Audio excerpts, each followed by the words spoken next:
Les jours de la Pentecôte, ils étaient tous ensemble dans le même lieu. Tout à coup, il vint du ciel un bruit comme celui d'un vent impétueux, et il remplit toute la maison où ils étaient assis. Des langues semblables à des langues de feu, des langues leur apparurent, séparés les uns les autres, et se posèrent sur chacun d'eux. Et ils furent tous remplis du Saint-Esprit, et se mirent à parler d'autres langues, selon que l'Esprit leur donnait à s'exprimer. Bonjour, bienvenue dans notre programme. Que le Seigneur vous bénisse. Nous sommes dans Actes des Apôtres, chapitre 2, du verset 1 à 4. Que le Seigneur vous bénisse et merci de cette confiance que vous ne cessez de manifester envers nous au travers de ces programmes, chaque fois que nous partageons la parole du Seigneur. Merci pour les bien-aimés qui nous écrivent. Merci pour les bien-aimés qui partagent ces messages. Nous vous encourageons de vous abonner davantage, d'aimer, de partager et de nous écrire chaque fois quand l'occasion se présente. Nous sommes là disposés à vous répondre. Alors, aujourd'hui nous allons parler, vous savez, c'est la fête de la Pentecôte. Et nous allons vous souhaiter une bonne fête de la Pentecôte, mais nous voulons aussi expliquer 2 ou 3 choses sur la Pentecôte. Nous serons vraiment brefs comme d'habitude. Seigneur, nous te disons merci pour ce beau jour que tu as permis à ce que nous puissions partager la parole, que nous puissions partager la vie de Christ à travers les Écritures avec les bien-aimés. Que ces moments soient bénis au nom de Jésus-Christ. Amen. Bien-aimés dans le Seigneur, nous sommes heureux de savoir que vous êtes là, en train de suivre avec un bon cœur, bien sûr, ce programme. Chaque fois où nous sommes en train de parler de la part du Seigneur, des Écritures, bien sûr. La Pentecôte. En fait, la Pentecôte, c'est quoi? La Pentecôte, comme vous le savez, c'est la fête de la moisson. Donc, les 7e semaine, donc, le Seigneur avait ordonné dans l'Ancien Testament chez les Juifs, c'était la fête de la moisson. C'est-à-dire, 7 semaines, donc le jour qui suivait les 7e semaine, on devait faire la moisson. Là, je n'ai pas le temps d'aller dans les détails, mais que représente la Pentecôte pour nous, les chrétiens? D'ailleurs, les thèmes que je vais partager avec vous, c'est les choix de deux. Les choix de deux, c'est-à-dire, il y a 2 choses et on fait les choix de ces 2 choses. Et je vais m'expliquer. Alors, écoutez très bien. Le Seigneur, la Pentecôte pour nous, c'est le 50e jour après la fête de la Pâque, c'est-à-dire la fête de la moisson. Mais, qu'est-ce que cela représente dans le Nouveau Testament? La moisson, c'est dans l'Ancien Testament. Mais dans le Nouveau Testament, qu'est-ce que cela veut dire ou bien qu'est-ce que cela représente? C'est tout simplement, la fête de la Pentecôte représente la naissance de l'Église. Voyez-vous? La naissance de l'Église. C'est-à-dire, comment ça a commencé? Comment est-ce qu'on a, le Seigneur a permis, a commencé à introduire cette fête de la Pentecôte? Dans Jean chapitre 16, quand vous lisez dans le verset 7, dans Jean chapitre 16, dans le verset 7, le Seigneur dit quelque chose de très important là-dessus. Vous allez remarquer qu'il était avec les disciples. Pendant qu'il parlait avec les disciples, il avait senti une forme, ou bien une sorte de tristesse aux yeux, quand il parlait aux disciples. Mais il les avait dit ceci. Cependant, je vous dis la vérité. Il parlait sur son avènement, son départ. Et les disciples étaient un peu attristés de savoir que les maîtres allaient partir, les laisser. Comme tout leader, comme tout parent, imaginez vous êtes dans votre maison, vous comptez beaucoup sur votre papa qui fait tout pour vous, qui est trop cher pour vous, mais du coup, il vient vous dire que moi, je vais partir, je vais mourir, je vais partir. Ça, naturellement, ça va apporter de la tristesse. Ça va créer un peu une forme de la tristesse. Mais le Seigneur les savait et il voulait les faire voir l'avantage de son départ. Et il a expliqué ça, je n'ai pas le temps, dans le chapitre 16 du livre de Jean, verset 7. Cependant, je vous dis la vérité, il est avantageux que je m'en aille.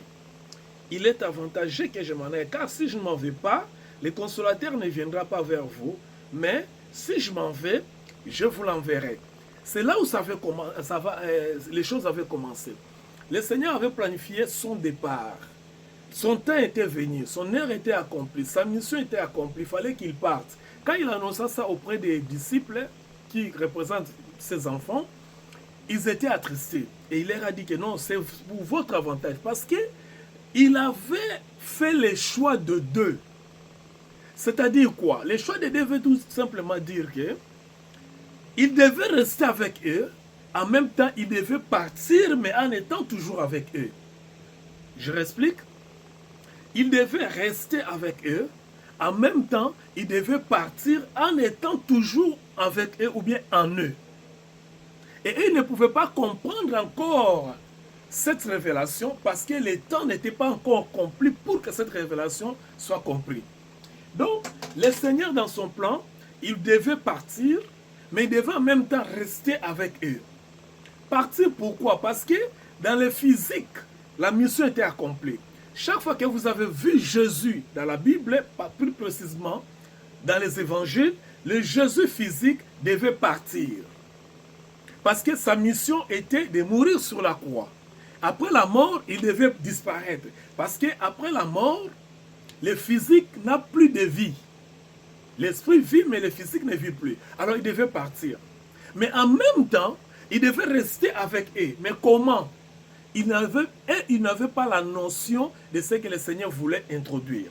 Donc, le Seigneur voulait l'introduire, l'autre partie de lui, qui devait rester avec eux en étant absent physiquement. Est-ce que quelqu'un comprend? Le Seigneur voulait leur dire que l'autre moi, je serai avec vous, mais pas dans la forme physique. Et pour que cela puisse s'accomplir, il fallait qu'il y ait 50 jours après sa résurrection. Il fallait qu'il y ait 50 jours, c'est-à-dire, quand eux, comme des Juifs, célébraient la fête de la moisson, c'est à ce moment-là que le Seigneur voulait revenir vers eux sous une autre forme. Quelqu'un a dit que est-ce que la Trinité existe? Dans la Bible, il n'y a pas la Trinité, il y a un seul Dieu. Mais ce Dieu-là, qui est seul, il est multiforme, il est illimité, il est indéfini, vous connaissez les attributs de Dieu. Parmi toutes ces formes illimitées, le Seigneur prend les formes. Vous savez, un jour, il est apparu à Paul sur la route où Paul était en train de Damas, en train de persécuter les chrétiens. Il a dit, Paul, pourquoi tu me fais cela? Il n'était pas dans le physique. Il n'avait pas un corps physique pour parler avec Paul. Voyez-vous? Donc, le Seigneur Dieu prend des formes qui lui plaisent pour permettre la communion avec les hommes par rapport à son plan, par rapport à son temps. Parce que lui n'est pas limité dans le temps ou dans l'espace. Alors, pour que le Seigneur puisse partir dans le corps et en même temps vivre avec les disciples, c'est-à-dire le choix de deux, il devait revenir sous une autre forme qui n'était pas la forme physique. Et la forme à laquelle il avait choisi de revenir, c'est la forme de l'Esprit. Comprenez? Donc, c'est-à-dire au travers le Saint-Esprit. Donc, il est le Saint-Esprit. Oui, le Seigneur est le Saint-Esprit. Le Saint-Esprit est Dieu. Oui, le Saint-Esprit est Dieu. Ce n'est pas un nom. Le Saint-Esprit, ce n'est pas le nom de Dieu. Le Saint-Esprit, c'est Dieu lui-même sous forme invisible. Le Jésus, c'est Dieu sous forme visible. Voilà. Donc Jésus, c'est Dieu sous forme visible, c'est-à-dire le corps, l'enveloppe qu'il porta, c'est l'enveloppe qu'on a appelée Jésus. Il est Dieu, oui, c'est lui Dieu le premier créateur. Je confirme, Jésus-Christ est Dieu le créateur. Oui, celle qui est née de Marie est Dieu. Ça ne peut pas, les gens ne peuvent pas comprendre, parce que ça c'est un autre thème que nous pouvons développer. Sur la divinité de Jésus, ce n'est pas notre message d'aujourd'hui. Alors, puisqu'il devait partir et il devait rester en même temps, il fallait qu'il y ait ce que nous appelons la puissance, le dynamisme, hein, le parakletos, comme on dit en grec. C'est-à-dire Christ devait venir sous forme de la puissance. Et là où nous avons lu dans l'Acte des Apôtres chapitre 2, on dit que le jour de la Pentecôte, c'est-à-dire le 50e jour, quand les Juifs célébraient leur fête d'harvesting, je parle en anglais, la fête de la moisson, et de leur côté, ils attendaient l'accomplissement de ce que le Seigneur avait dit dans Jean chapitre 16, verset 7. Il fallait que je m'en aille pour que le consolateur vienne. C'est-à-dire, cette fois-ci, je pars dans le physique, comme votre Seigneur, comme votre maître, comme votre enseignant, comme votre rabbin. Mais cette fois-ci, quand je vais revenir, je ne reviens pas comme rabbin pour vous enseigner, je ne reviens pas comme votre maître, je ne reviens pas comme votre Seigneur, mais je reviens comme le consolateur. Oh, pour que je revienne comme le consolateur, je dois avoir une autre forme, qui est la forme de l'Esprit. Et quand il est venu, pour le consoler, la première des choses, il a enlevé la peur qui les accablait. Souvenez-vous, quand ils étaient dans la chambre haute, ils se cachaient parce qu'ils avaient peur qu'ils soient arrêtés du fait qu'ils étaient des disciples de Jésus. Ils étaient casernés quelque part pour pouvoir échapper au commérage, pouvoir échapper aux policiers, aux agents de sécurité, parce que le temps était très mauvais pour eux, du fait que le Seigneur était parti. Donc ils avaient peur qu'on pouvait les arrêter. Mais maintenant, ils devaient sortir dans le monde pour affronter le monde après la peur. Mais pour affronter le monde, il fallait attendre le consolateur.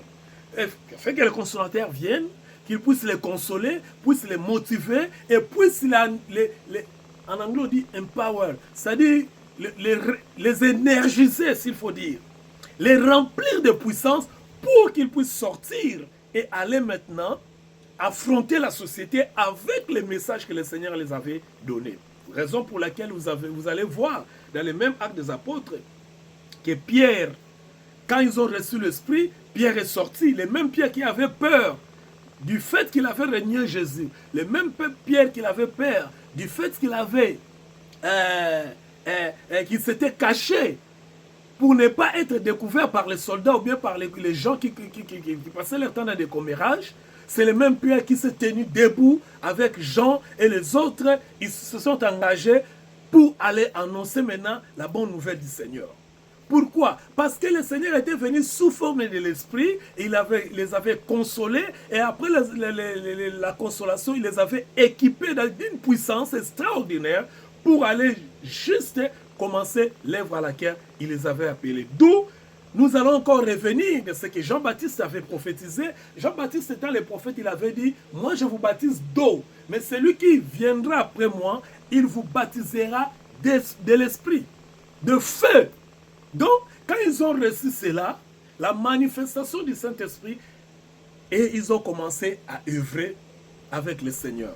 Voilà ce qui s'est passé en réalité. Voilà ce qui veut dire en réalité la Pentecôte. C'est-à-dire la naissance de l'Église. C'est-à-dire le corps du Christ. C'est-à-dire le Seigneur, sous forme de l'Esprit, a donné naissance à une Église, à une communauté de gens qui sont sauvés, des croyants qui sont sauvés, des croyants qui sont saints, des croyants qui sont justifiés, des croyants qui sont sanctifiés, et que le Seigneur est en train de les accompagner. C'est pourquoi l'Église n'est pas l'Église d'une personne. J'entends souvent ce langage qui est commun, que mon Église, non, l'Église n'est pas mon Église. L'Église, c'est le corps du Christ, c'est l'Église de Christ. Dans l'Église de Christ, on ne peut pas dire n'importe quoi, comme on attend aujourd'hui. Dans l'Église de Christ, on va parler de Christ. Voyez-vous, dans l'Église de Christ, on ne pense pas à n'importe quoi. Dans l'Église de Christ, on a l'Esprit de Christ et on va penser qu'à Christ. Voyez-vous? Donc, contrairement à ce que nous voyons aujourd'hui, comment les gens se comportent dans l'Église, dans le corps. Donc, la Pentecôte pour nous, la Pentecôte a donné naissance à l'Église, à un corps où réside le Seigneur. À un corps, quand je parle de l'église, je ne parle pas de construction des bâtiments, non, je parle d'un corps où le Seigneur lui-même est là, où le Seigneur est en train d'habiter, où le Seigneur est en train de vivre. C'est comme ça que l'église est née. Donc pour nous, en bref, la Pentecôte signifie tout simplement le 50e jour, ou après, le 50e jour après la Pâque, mais le premier jour où l'Église a vu le jour, voilà. Donc l'Église est née grâce à la Pentecôte. C'est pourtant l'Église est puissante, l'Église est merveilleuse, l'Église est excellente, l'Église est un lieu, est une entité spirituelle. Ce n'est pas comme nous croyons, nous voyons, comme on parle, comme tout ce que les gens aujourd'hui ont changé de doctrine, ont changé des histoires, ont mis l'Église, je ne sais pas où moi, mais l'Église, c'est à respecter. L'Église, c'est un camp de refuge. L'Église, c'est un lieu du salut. L'Église, ce n'est pas un lieu où on peut faire n'importe quoi, on peut dire n'importe quoi. L'Église, c'est un lieu du salut. C'est là où nous recevons le message du Christ. Et là où il y a le message du Christ, il y a la puissance, parce qu'elle est née de la puissance du Saint-Esprit. Et si nous ne voyons pas aujourd'hui la puissance dans l'Église, c'est parce qu'on ne parle pas de Christ. On ne parle plus de Christ dans l'Église. Christ qui est le maître de l'Église, on ne parle plus de lui. Voilà pourquoi il n'y a pas la puissance de l'Église. Que le Seigneur vous bénisse. Restez connectés avec nous, restez connectés avec les messages. Aimez, partagez, likez. Et que le Seigneur puisse vous accompagner dans ce voyage de la connaissance où nous sommes en train de partager que la parole du Seigneur. Que Dieu vous bénisse et à la prochaine.